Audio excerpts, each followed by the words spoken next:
अस्सलाम वालेकुम, मैं हूं रिजवान अशरफ। कल DGISPR की जानिब से प्रेस कॉन्फ्रेंस की गई और उस प्रेस कॉन्फ्रेंस के अंदर ऐसा लगता था कि एक बार फिर से इमरान खान और PTI को टारगेट किया गया। लेकिन जब इस्टेब्लिशमेंट के मुतालिक सवाल किया गया तो उस सवाल को उन्होंने उस तरह से एड्रेस नहीं किया जिस तरह से बाकी सवालात को एड्रेस कर रहे थे। अब इस प्रेस कॉन्फ्रेंस का मकसद क्या था, मतलब क्या था,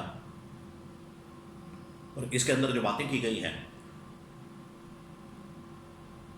उसमें क्यों ऐसा लग रहा था, बल्कि डायरेक्ट निशाना बनाया जा रहा था एक पार्टी को, एक लीडर को।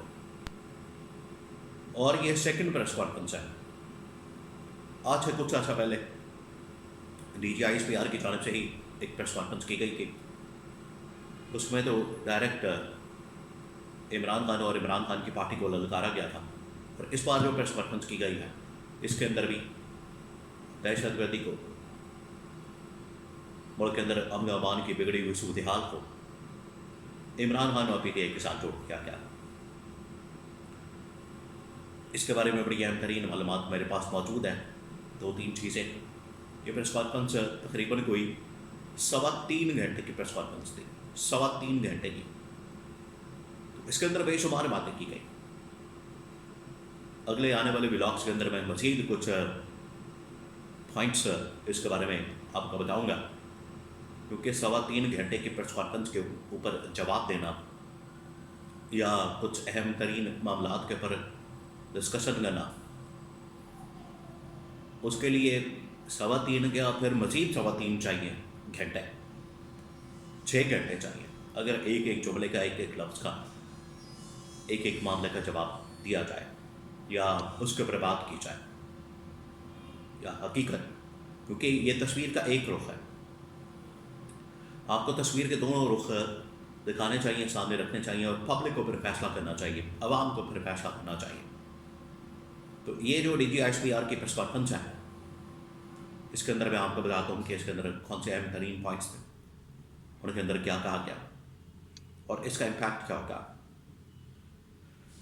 सबसे पहली बात ये कि DGISPR की जानिब से एक बार फिर से ये प्रेस कॉन्फ्रेंस की गई, और अभी कुछ अर्सा पहले ही उन्होंने एक प्रेस कॉन्फ्रेंस की थी।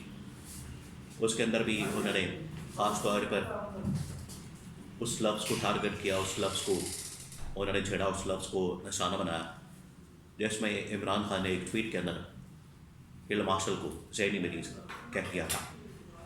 जैसे ही उन्हें ये ज़हनी मरीज़ कहा गया तो उसकी ही गर्द ये सारी प्रेस कॉन्फ्रेंस घूम रही थी। तो DGISPR भी बार बार आके यही बात कर रहे थे, ज़हनी मरीज़ कौन है, ज़हनी मरीज़ ये है, ये ज़हनी मरीज़ वो है। इस बार जो बात की जा रही है वो असल में जो खैबर पख्तूनख्वा की गवर्नमेंट वहाँ पर मिलिट्री ऑपरेशन की जो बात करती है कि मिलिट्री ऑपरेशन नहीं होना चाहिए, तो मिलिट्री ऑपरेशन के मतलब ये कौन सी ऐसी वजूहत हैं, अमन अमान की सूरत हाल कैसी है, दहशतगर्दी की सूरत हाल कैसी है, उसको सामने रखते हुए, उसको बुनियाद बनाते हुए DGISPR जो ऑपरेशन है उसके मुतालिक बात कर रहे थे। तो यहाँ पर उन्होंने ख़ास तौर पर इमरान खान, PTI की पॉलिसी, खैबर पख्तूनख्वा के अंदर पॉलिसी, उसको निशाना बनाया गया और कहा गया कि खैबर पख्तूनख्वा के लोग या PTI वहाँ पर ऑपरेशन को रोकती है, रुकावट पैदा करती है। बात यह है, उन्होंने बार बार कहा कि ये वफाकी हुकूमत है, वफाकी हुकूमत हमें ज़िम्मेदारी देती है, टास्क देती है, और उसकी वजह से हम लोग ये काम करते हैं। अब क्योंकि हमने वफाकी हुकूमत के तहत काम करना है, मातहत,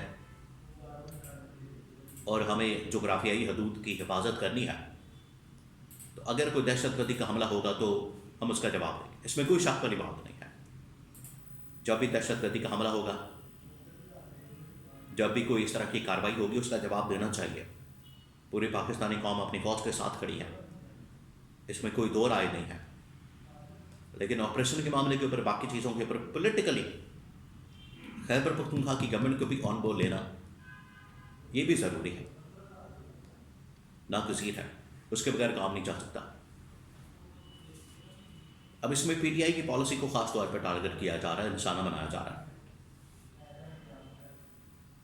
और जो पीटीआई की पॉलिसी को टारगेट किया जा रहा है, निशाना बनाया जा रहा है, उन्होंने कहा कि ये इमरान खान के दौर में 2021 खास तौर पर 2020-21 की पॉलिसी को उन्होंने टारगेट किया।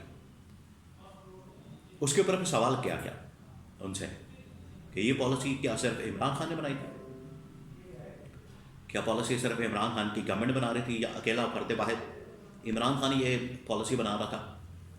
क्या उसमें इस्टेब्लिशमेंट शामिल नहीं थी? इस्टेब्लिशमेंट के उस वक्त जनरल बाजवा, DGI वो शामिल नहीं थे।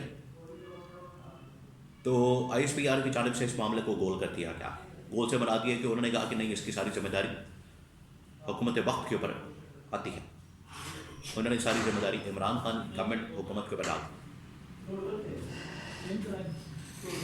और कहा कि इन लोगों की वजह से ये सारा काम हुआ, इन लोगों की वजह से ये सारा कुछ हुआ।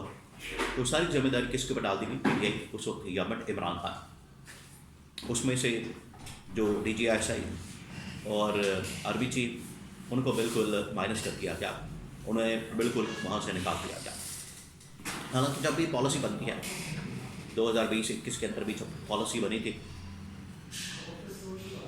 तो उस वक्त सारी पार्लियामेंट, उस वक्त की गवर्नमेंट, उस वक्त की इस्टेब्लिशमेंट, वो सारी की सारी ऑन बोर्ड थी और उनको शामिल करके ही ये पॉलिसी बनाई गई थी। तो अब इसका कोई जवाब नहीं बनता कि इसको एक शख्स के ऊपर, एक फर्द वाहिद के ऊपर डाल दिया जाए। अस्मा शराजी की जानिब से उस प्रेस कॉन्फ्रेंस के अंदर बाकायदा सवाल किया गया। उन्होंने कहा कि ये क्या सिर्फ एक शख्स पॉलिसी बना रहा था?